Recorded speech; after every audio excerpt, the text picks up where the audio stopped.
Hello, beautiful people. I am J. Cole Yoga, and you are watching Beyond the Mat. Today, we are walking around in the Matrix here in suburbia.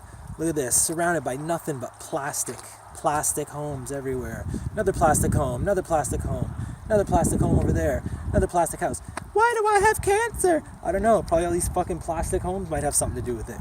Anywho, we're just going to walk around and talk about Ontario is rolling out a universal basic income coming into play. And what does that mean for everybody? It's going to put money back in the pockets of people who live below the poverty line. And as we talk about people in the poverty line, walking through days of suburbia, of plastic houses in a middle-class neighborhood. I mean, look at the size of some of these things. Like, look at that house there. Look at that one over there. Can't even see that one. There's a brown one back over here somewhere.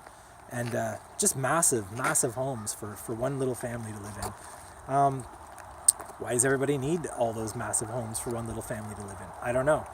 Talk to the poor people and see if they want massive home like this to someday live in. So what is happening is Ontario has looked to the past, and in Manitoba they did a universal basic income testing a long time ago in the 70s, and they didn't have enough resources to really see if it worked or not, and they didn't really keep very good track of it. And so a new government came into play and they stopped doing it. So looking back now with the technology that we have, we're able to go back and see if it really worked. And so far, the left government and the right government are both wanting this to happen. They're both saying it's a good idea. Now, what is a good idea about it? Giving a whole bunch of money to a whole bunch of people below the poverty line. Let's find out. So, what generally happens is everybody's going to run out and buy a bunch of stuff that they probably don't need, or stuff that they did actually need and wanted to have all their lives. A lot of stuff. Looking back at what happened in the past, a lot of people did just buy stuff, a lot of materialism going on. So it keeps the materialism ball rolling.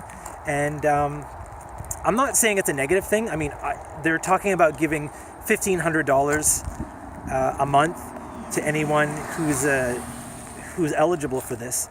And I wouldn't mind having an extra $1,500 a month myself to fund different businesses and things like that. So again, looking back to the past, what happened was they had lower sickness levels, so people stopped going to the hospital as much.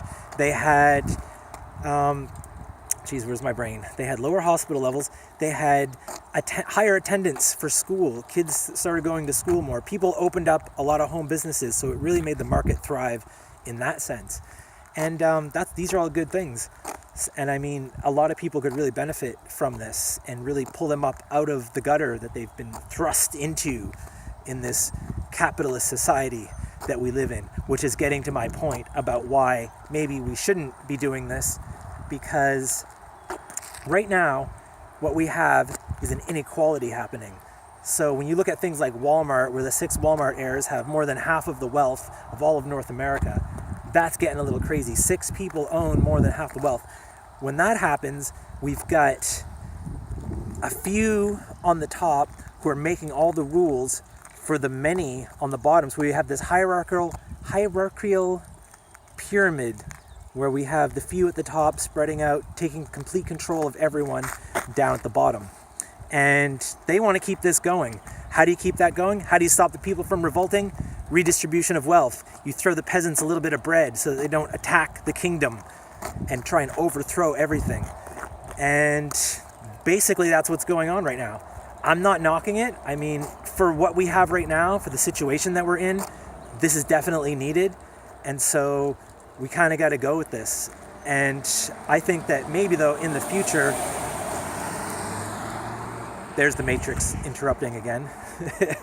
I think in the future, it might be nice to someday come to a culmination, a point where all the poor people will finally stand up against the many who have all this money, who have all this wealth and resources, and just kind of say like, you know what, we don't recognize your currency as having any value anymore. So what are these fat cats sitting up in their mansions going to do, you know, when they want to put gas in their car, when they want to buy a new boat? They can't do that anymore because all the poor people will be saying like, no, your money means nothing to us. How are you going to pay us? And I'm not saying that we should switch over to like Bitcoin or anything like that. I'm sure there'll be an even better system than a Bitcoin system coming out. And I don't have the answers, but I know people out there do have the answers. So it's just something to think about. We will never change as long as we keep playing this money game, as long as we keep a system that allows the few to have everything and the many to have nothing. So that's it for today, ladies and gentlemen. J. Cole Yoga, another Beyond the Mat. Peace, love, and light. Namaste, and all that other good noise.